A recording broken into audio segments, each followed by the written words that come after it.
Hello and welcome to FPL Mate, your best mate for fantasy Premier League content for the 2022-23 season. My name is Dan and it's time for our weekly episode of Buy, Sell, Keep, Avoid. This time for blank game week 32, where I'm going to try and keep things relevant for people who are free hitting and people who are not free hitting as well. So hopefully there's going to be something relevant in here for everyone. You're all going to be able to take away some kind of joy from this video, I guess. So if you do enjoy it, please do drop a like. It really does help out the channel, and do subscribe if you're new around here. Without further ado, guys, let's have a look at the rules of the video.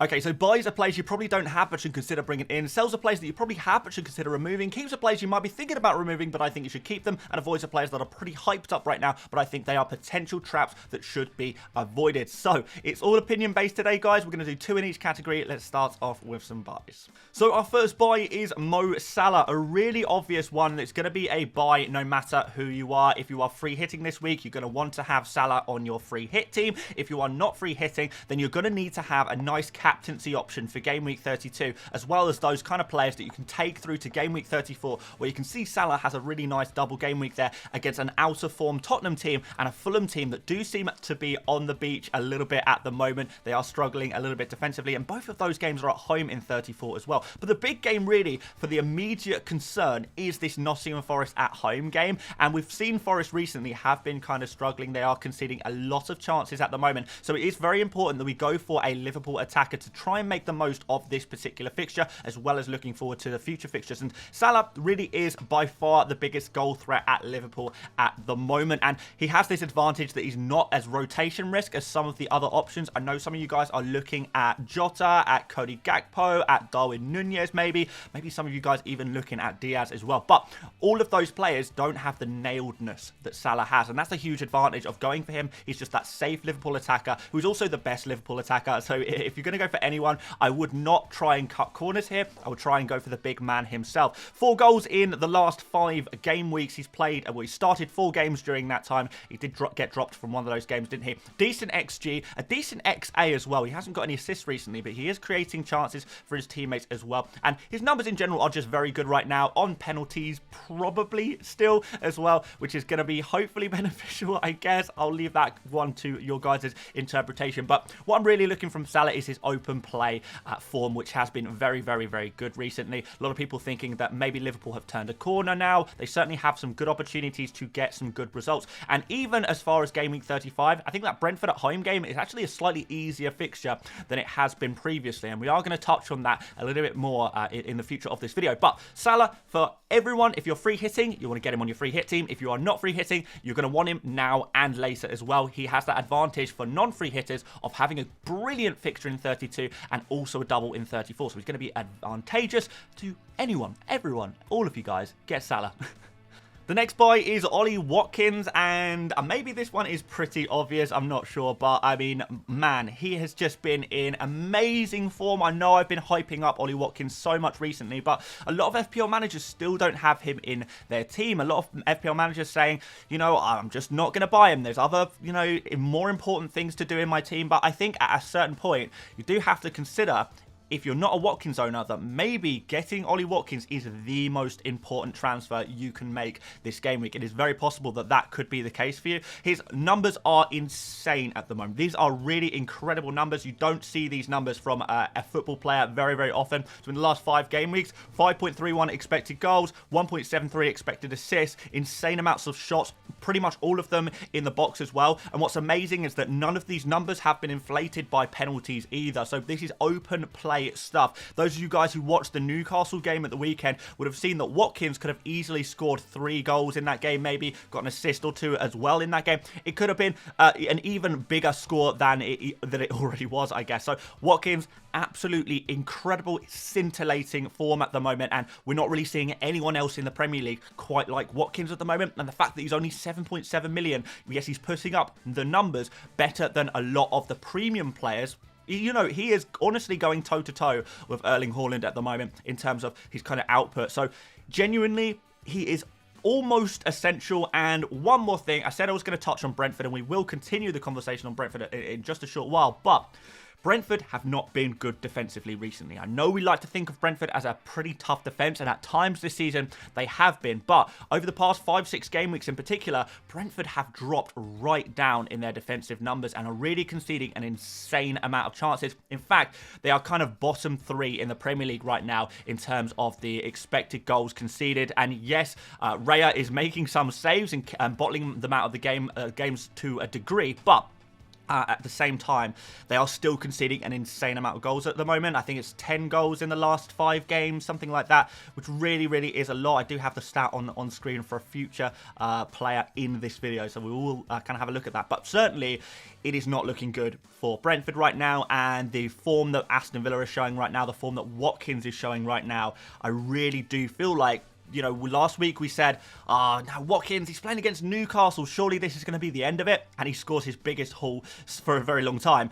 So going against Brentford, which I genuinely believe is a much, much easier defence right now to play against than Newcastle, could be even bigger. So absolutely essential player to have in your FPL team as far as I'm concerned, and a top transfer priority. Is he as much of a priority as Salah? Not quite sure about that one. The fact that he doesn't have a double game week is going to impact decision making a little bit, but I still think he is super essential, and a player who I'll probably be looking to keep right until the end of the season now, so definitely got to be a buy.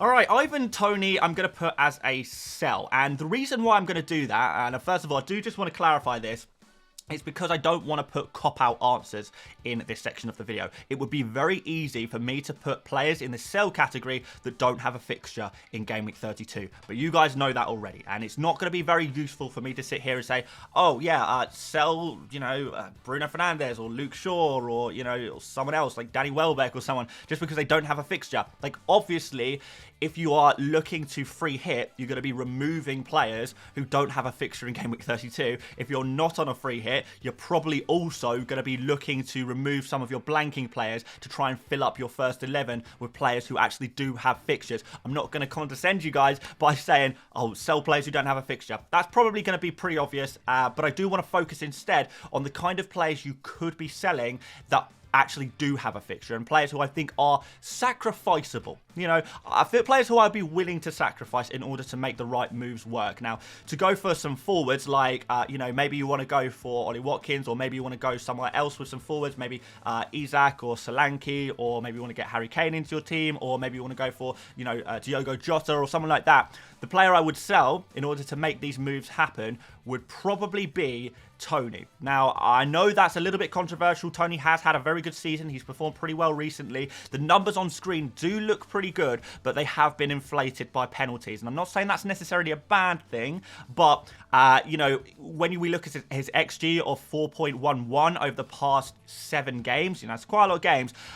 When we consider now that 50% of that is via penalties, it doesn't look as good. So there is probably going to be some better opportunities to go for some different forwards. Now, the one other thing that really does put me off at the moment about Toney is that he is 1 yellow card away from a 2-game suspension. And I can see Toney becoming a problem for some people at a certain point. And if you are just looking for someone to sell in order to get the right players into your team, you have to sacrifice someone.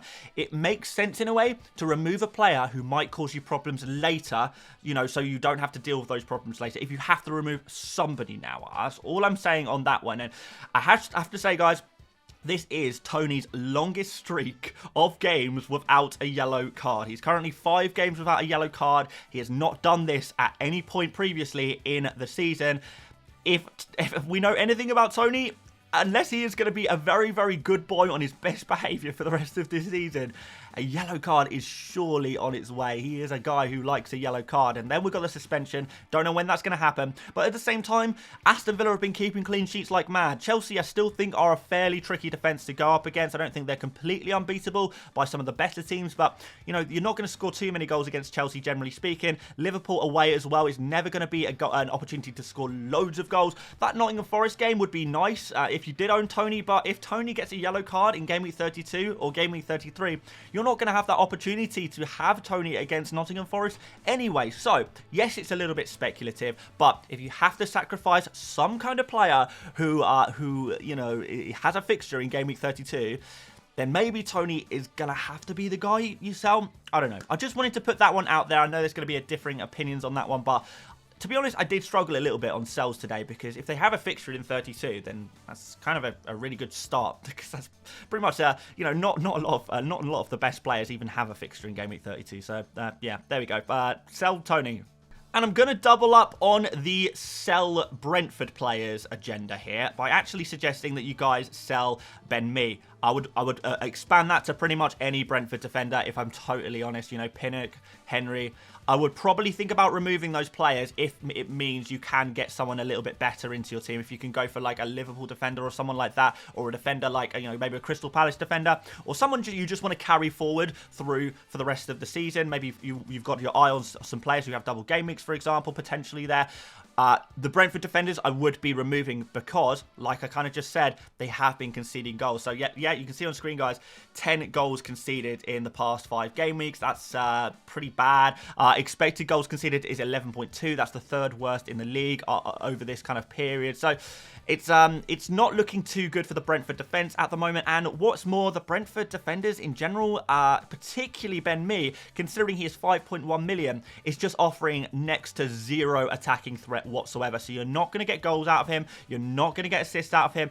0 goal involvements, 0.17 expected goal involvements in 7 games. That is basically nothing. It is as close to nothing as you can really get in this amount of games, really. So yeah, Ben Mee, if I had him still in my team, and I know a lot of you guys will have him in your team, he would be one of the players I'd be looking to sell in order to get, you know, Trent Alexander-Arnold, or maybe a Crystal Palace defender. If he were on a free hit, I would again be looking to sell Brentford defenders, because yeah, they're conceding at the moment. On to some keeps. Alexander Zinchenko. So yeah, this is finally one that I can say with a little bit more confidence than maybe some of the sells, because I know a lot of you guys will be looking to keep pretty much any player that you have who has a fixture in Game Week 32. But a lot of people are selling Zinchenko because he has a little yellow triangle next to his name. Could or could not possibly resemble a Dorito of death, perhaps. But Zinchenko, despite his very, very mild flavoured Dorito of death, is looking pretty positive for this game week. So yeah, it looks like from the news that I've seen so far, we will get clarification, I hope, over the next few days, but the news so far is saying that Zinchenko is looking to be back for this Southampton game at home. And Southampton are a team who are one of the worst attacks in the league. And although I don't massively rate Arsenal's defence recently, there certainly are worse defences in the league. And at the same time, I feel like this is such a good game, you know, to play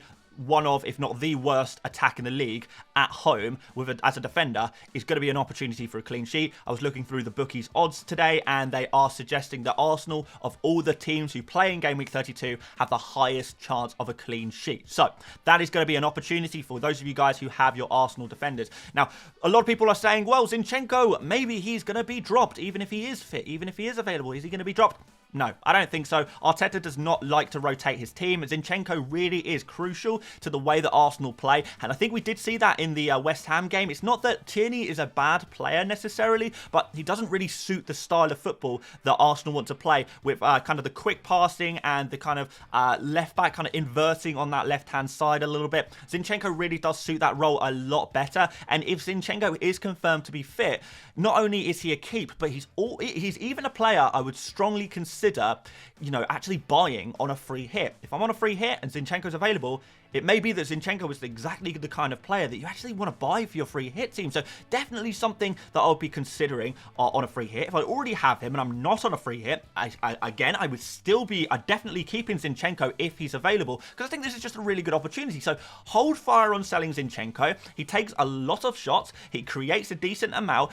Ben White has looked a little bit better recently, but I think over a longer period of time, Zinchenko has kind of proven that he is the guy who takes more shots, creates more for his teammates. We do see a lot more of the build-up play on the left-hand side for Arsenal as well recently. I think that's partially to do with Jesus coming back into the team and the fact that Saliba on the right-hand side of defence is out of the team now. And Zinchenko is going to be hopefully benefiting from that. So I really like Zinchenko for this game week, and I definitely would not be selling him so long as he is confirmed available. But so far, it's looking really positive, so I wouldn't be worrying about it. I wouldn't be rushing into a decision.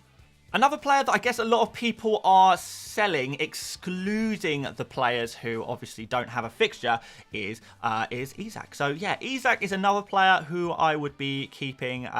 His numbers are pretty decent right now. 3.16 expected goals. Yes, he has been overperforming that, but it's still pretty decent numbers considering he's only had 5 starts in the last 5 game weeks. It's not too bad. What I like the most about Isak though is that the fact he plays Tottenham at home, and I know we do think of Spurs as a difficult team, but I'm sure Spurs fans, you'll have to reluctantly agree with me on this one, but not look good recently. Really not look good. And I do expect Newcastle, yes, they had a blip against Aston Villa last game week, but previous to that, they were absolutely smashing teams, you know, scoring 4 goals per game, and you really feel like Spurs are primed, you know, playing away from home. Spurs will be playing away from home. Will they be absolutely smashed by Newcastle? It's really important that Newcastle win this game as well for this Champions League position. Yeah, I can see it being a bit of a cricket score, if I'm totally honest with you guys. And Isak is going to be involved in that. Is he 100% nailed on? Maybe not, but I think there's a really nice opportunity here. He's a player with a very high ceiling. He's on penalties as well against Spurs. So overall, think he's a keep. A couple of nice fixtures after that. Everton, Southampton. So that's not quite nice. We're expecting a double game week in either game week 35 or 36 for Newcastle as well.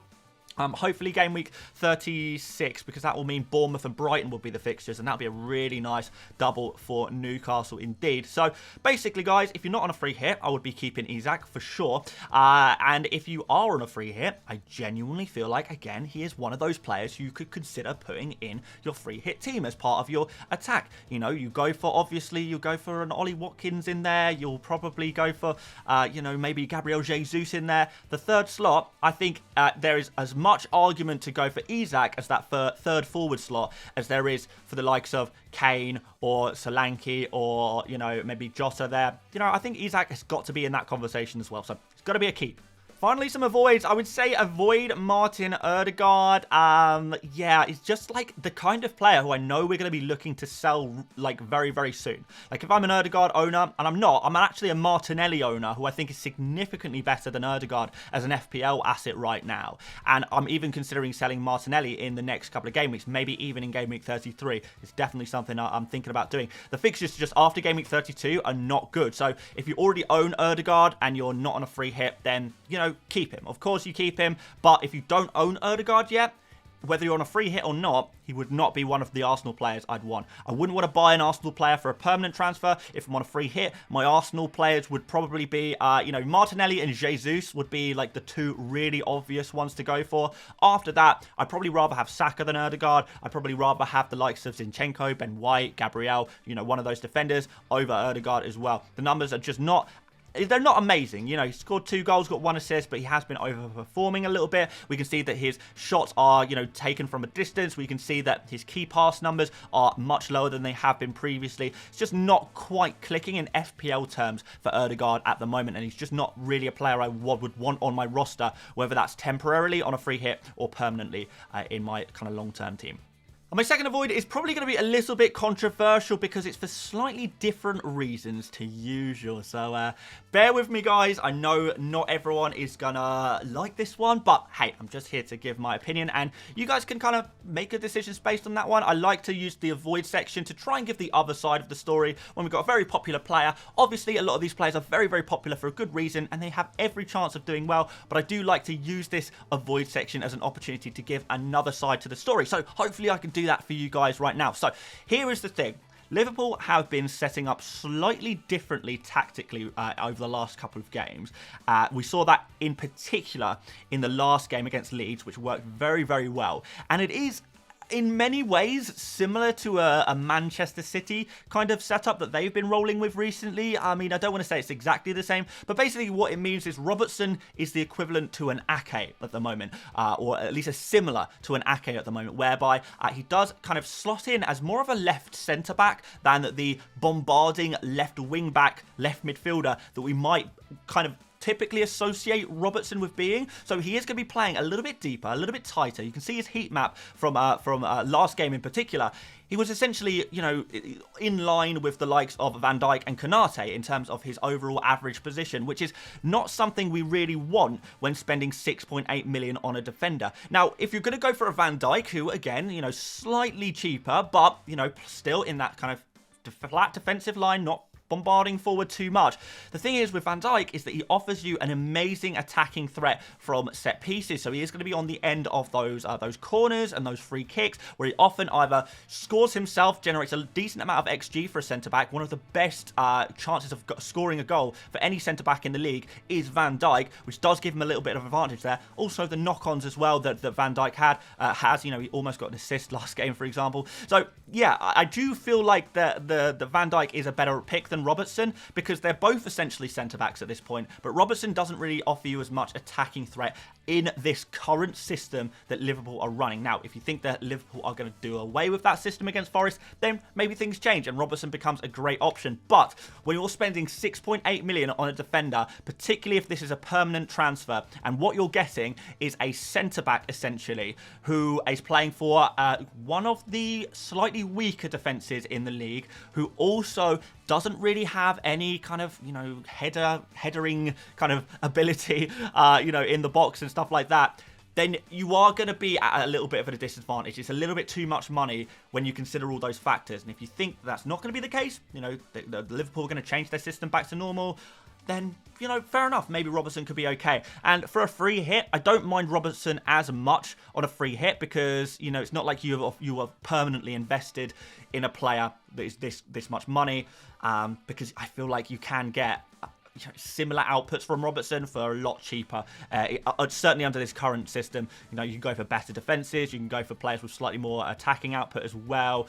So yeah, it's going to be interesting. It's going to be interesting. But for me personally, I would not be going near Robertson right now, and hopefully at least my reasoning makes sense, and hopefully you can understand why I personally don't like Robertson, even if you do prefer him. But would love to hear some alternative views on this one, because I appreciate this is going to be controversial, and I know a lot of people are looking to get Robertson in their team, but I'm just telling you why I will not be.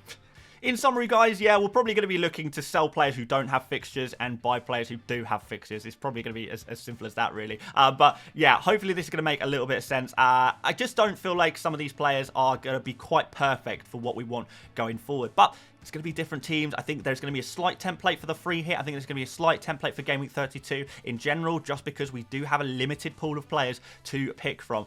Liverpool, I'm expecting to do well. You know, are you even going to double up on the Liverpool defence? Go for Trent and go for double attack, maybe. Take a risk on one of the rotation risk kind of attackers. I don't know. There's plenty of options, and I'm excited to see what some of you guys come up with. But that's all I've got for you in the buy, sell, keep, avoid this week. Thank you so much for watching. If you did enjoy, please do leave a like. Please do subscribe if you are new around here. Already 3 videos on the channel for Game Week 32 so far, so do make sure you go check them out, and there'll be plenty more between now and the deadline. So hopefully I see a few of you guys on them. But until then, thank you once again for watching, and I will see you later, mates. Bye-bye.